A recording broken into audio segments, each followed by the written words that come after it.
Where is the wealthiest place in the world? It's not China, it's not Dubai, it's the graveyard. Because in the graveyard, you will find inventions never invented, businesses never erected, songs never sung, books never written, ideas never nurtured, people never realized. But you wanna know something else? You're not in the graveyard, yet. We get one life, and every passing moment, we will never get back again. The problem is, you think you have time. Stop wasting your life. How many hours a day you waste, or how many hours a week you waste. And the classic answer is something like 4 to 6 hours a day. You know, inefficient studying, watching things on YouTube that not only do you not want to watch, that you don't even care about, that make you feel horrible about watching after you're done. That's probably 4 hours right there. You know, you think, well, that's 25 hours a week. It's 100 hours a month. That's 2.5 full work weeks. It's half a year of work weeks per year. And if your time is worth $20 an hour, which is a radical underestimate, it's probably more like 50 if you think about it in terms of deferred wages. If you're wasting 20 hours a week, you're wasting $50,000 a year, and you are doing that right now. And it's because you're young, wasting $50,000 a year is a way bigger catastrophe than it would be for me to waste it, because I'm not going to last nearly as long. And so if your life isn't everything it could be, you could ask yourself, well, what would happen if you just stopped wasting the opportunities that are in front of you? You got to be very intentional and deliberate. The stuff that you're dreaming about, the stuff that you want to happen, it's not going to happen by osmosis. Like, you got to get up and you got to go after it. And what the devil wants you to do, what the enemy wants you to do, is get distracted and focus on stuff you shouldn't be focusing on. He wants you to stay in bed. What he would love to do is for you to waste these next 2 or 3 weeks. People spend time waiting for when the time is going to be right. They're waiting for the pieces to fall into place. They're waiting for the planets to align. They're waiting for everything to be all set. It's not going to happen. You want to know when the time is right? The time is right now. All you have to do to kill procrastination is just start. More active and commendable still is the person who is waiting for the daylight and intercepts the first rays of the sun. Shame on him who lies in bed dozing when the sun is high in the sky, whose waking hours commence in the middle of the day. You have to dedicate every breath, every ounce of energy, and every thought and effort that you possibly have in your heart to becoming what it is you want to be. Because nothing great comes from a position of comfort. Everything worthwhile, everything that is great comes from being in a position of uncomfortable. Nothing worthwhile is easy to get. Everything is going to make you uncomfortable. Get used to it. And if you can get used to being uncomfortable, your limits are non-existent. Everything strives to become all it can possibly be. And that striving to become is what discipline is all about. Disciplining ourselves to fulfill our natural potential to become all that we can be. And finally, discipline attracts opportunity. Opportunity is always looking for ambition and skill in action. Discipline taps the unlimited power of commitment. The human will in action, driven by inspiration, enticed by desire, tempered by reason, guided by intelligence, can bring you to that high and lofty place called the good life.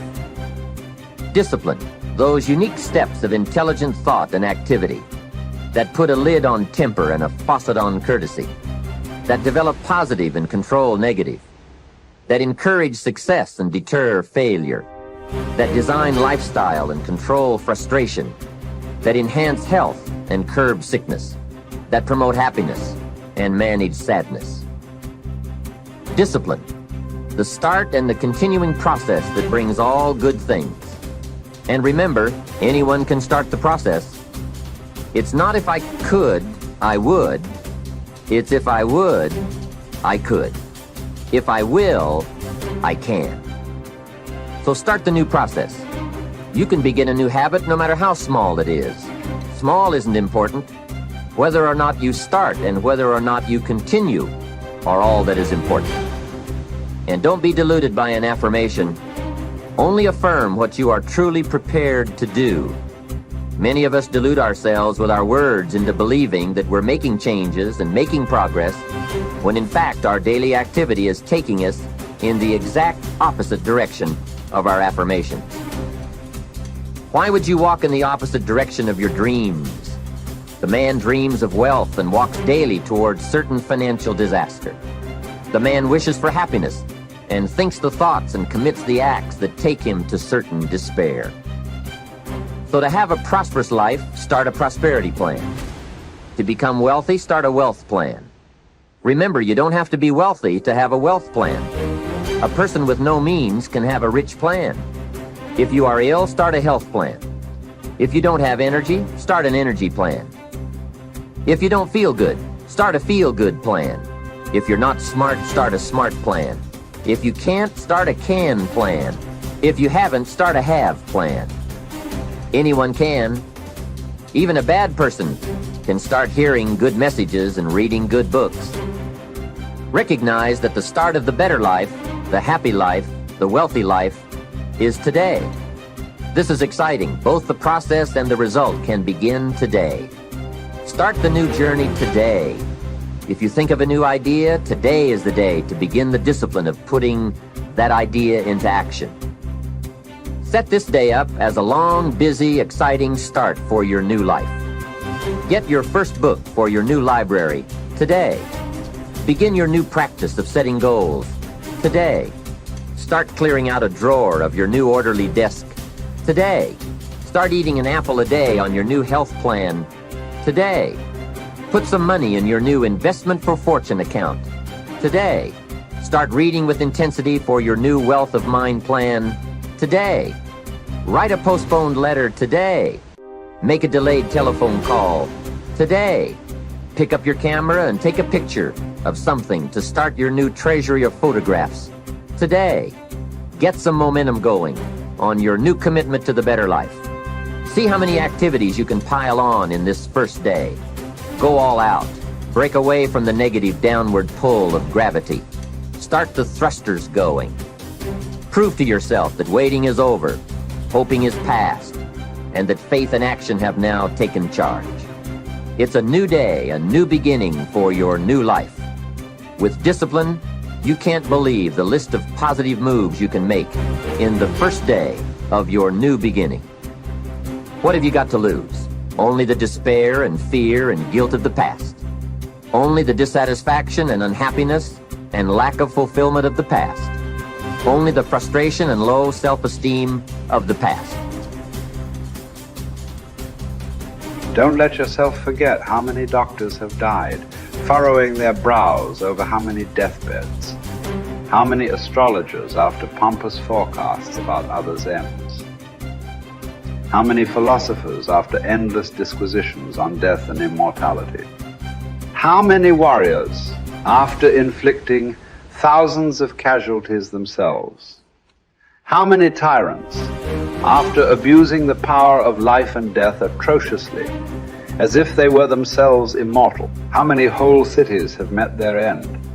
Haile, Pompeii, Herculaneum, and countless others. And all the ones you know yourself, one after another. One who laid out another for burial and was buried himself, and then the man who buried him, all in the same short space of time. In short, know this: human lives are brief and trivial. Yesterday, a blob of semen. Tomorrow, embalming fluid, ash. To pass through this brief life as nature demands. To give it up without complaint. Like an olive that ripens and falls. Praising its mother, thanking the tree it grew on. If you do the task before you, always adhering to strict reason with zeal and energy, and yet with humanity, disregarding all lesser ends and keeping the divinity within you pure and upright, as though you were even now faced with its recall. If you hold steadily to this, staying for nothing and shrinking from nothing, only seeking in each passing action a conformity with nature, and in each word and utterance a fearless truthfulness, then the good life shall be yours. And from this course, no man has the power to hold you back. Soon you'll be ashes or bones, a mere name at most. And even that is just a sound, an echo. The things we want in life are empty, stale and trivial. Dogs snarling at each other, quarreling children, laughing and then bursting into tears a moment later. Trust, shame, justice, truth, gone from the earth and only found in heaven. Why are you still here? Sensory objects are shifting and unstable. Our senses dim and easily deceived. The soul itself a decoction of the blood. Fame in a world like this is worthless. And so, wait for it patiently, annihilation or metamorphosis. And until that time comes, what? Honor and revere the gods. Treat human beings as they deserve. Be tolerant with others and strict with yourself. Remember, nothing belongs to you but your flesh and blood, and nothing else is under your control.